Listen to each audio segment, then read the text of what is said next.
cheerio, bonjour, hello. You can tell I'm already in a little bit better mood than I was in the other day. It's crazy how those Munchausen women can really get you depressed. The book I'm reading, Playing Sick, it's really, really, really sad. Oh my goodness. And I don't have to tell you who I'm thinking about all the time, the characteristics. Oh my god, someone pops into my head. Anyway, okay. I don't think I'm going to be very popular with this one, but I really, really want to know what you guys think. I think Pam Smart should be released.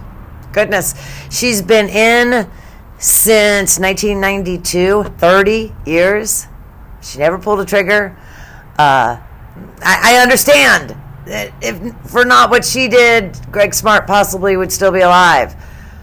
But I'll give you some comparisons here in a minute. So, today, my channel is 1 year old. Yay! Happy birthday. I had no idea. I opened up YouTube Studio and it was like, hey, happy birthday. So, happy birthday. Yay, thanks for being here with me.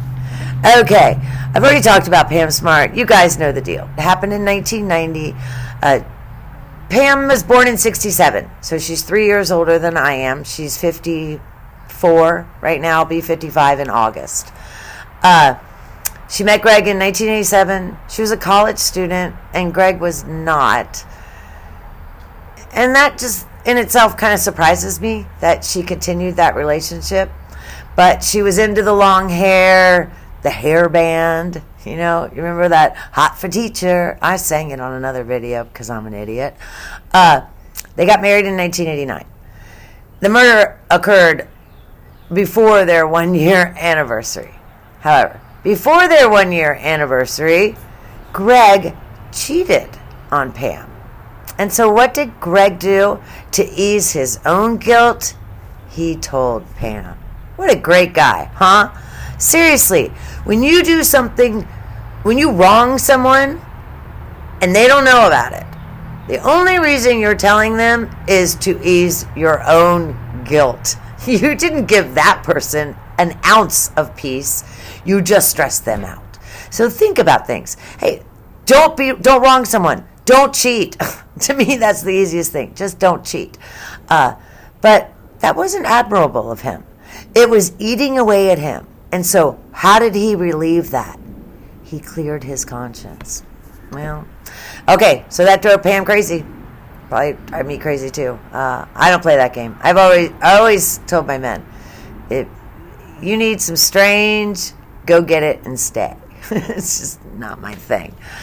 Okay, so I told you, it obsessed her.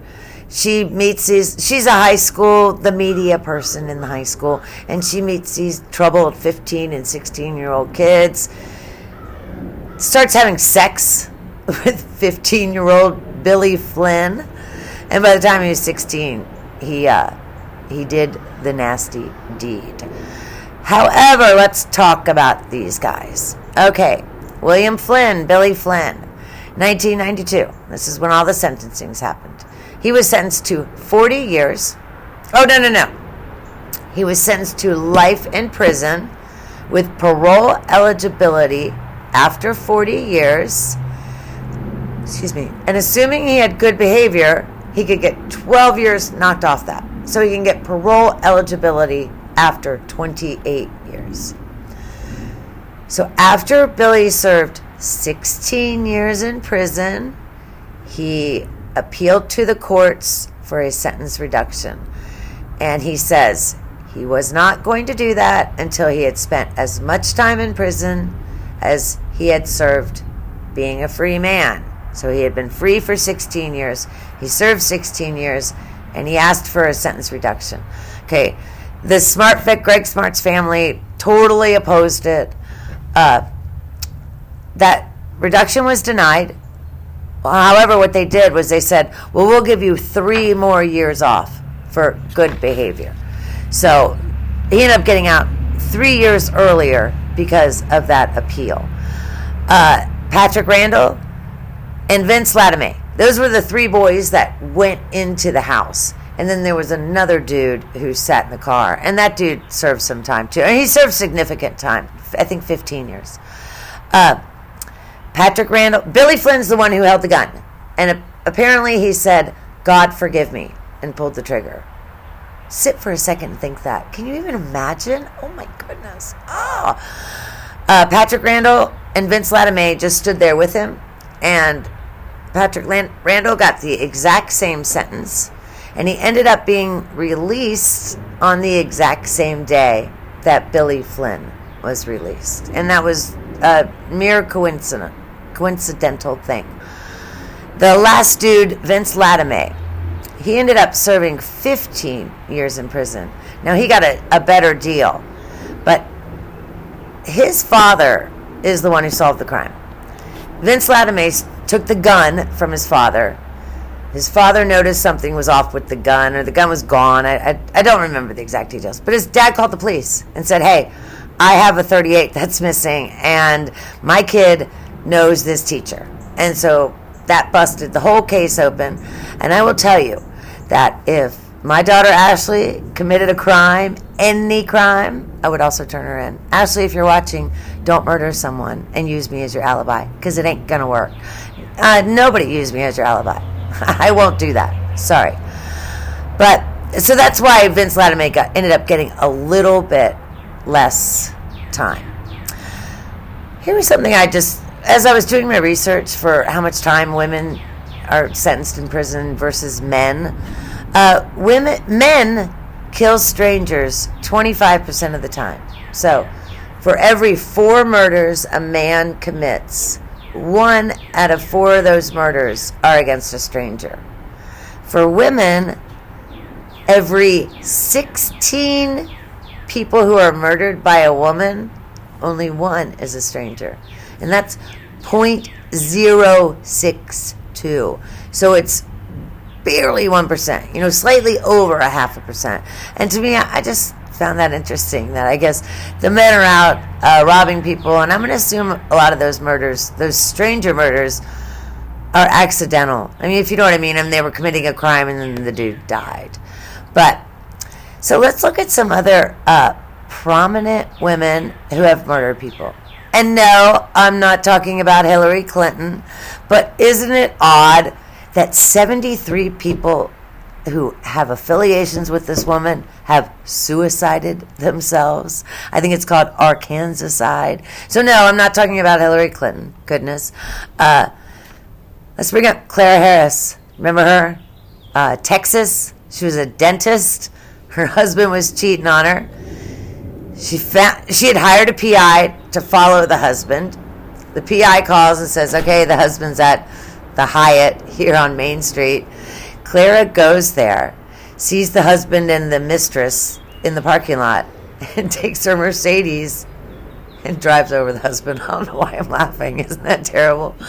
One really bad part was the husband's 16-year-old daughter was sitting in the passenger seat. And Clara drove, and I think she hit him 6 or 7 times. I don't know why I'm laughing. Isn't that terrible? But if you watch the video, oh my goodness, you can see her bends. Every time she hits that body, it jumps up. Again, why am I laughing? I'm sick. Tracy Frame, also a Texas woman. We've talked about her. Tracy and I are pen pals. She got really upset and murdered her man. She did a great job. No evidence. She shot him in the house. They could find no blood, nothing. But she used some kind of pool acid to clean up the stain, and she used her shopper's VIP card. And so they were able to link her that way, and that was there was a video of her with a Ryder truck, but for the most part, there was no concrete evidence. Remember Scott Peterson? Same thing. No concrete evidence. You've heard about the hairs and the tweezers? Who fucking knows? Anyway, Jean Harris. Heard of her? There was a dude that wrote a book, The Scarsdale Diet. I'm going to guess it was really popular in the 60s, because when I was a kid in the 70s, I remember the Scarsdale Diet. Everybody was talking about the Scarsdale Diet. But I remember when she murdered him. He treated her like shit. He was her booty call. She was his booty call. And she loved him. And he disrespected her. And she got sick of it and blew him away. Fucking good for her. Anyway, Jean Harris, she served 12 years. Okay. Did Pam Smart have her hand on a gun or a knife? Nope. Didn't put her hands around any neck like Chris Watts. Yes, her words made the act happen. But those people all have choice also, right? Everything you do in life is a choice. Everything. If you're in a pissy mood, you choose to be in a pissy mood. Well, those boys, Billy Flynn, chose to pull the trigger. I'm sorry, she didn't do it.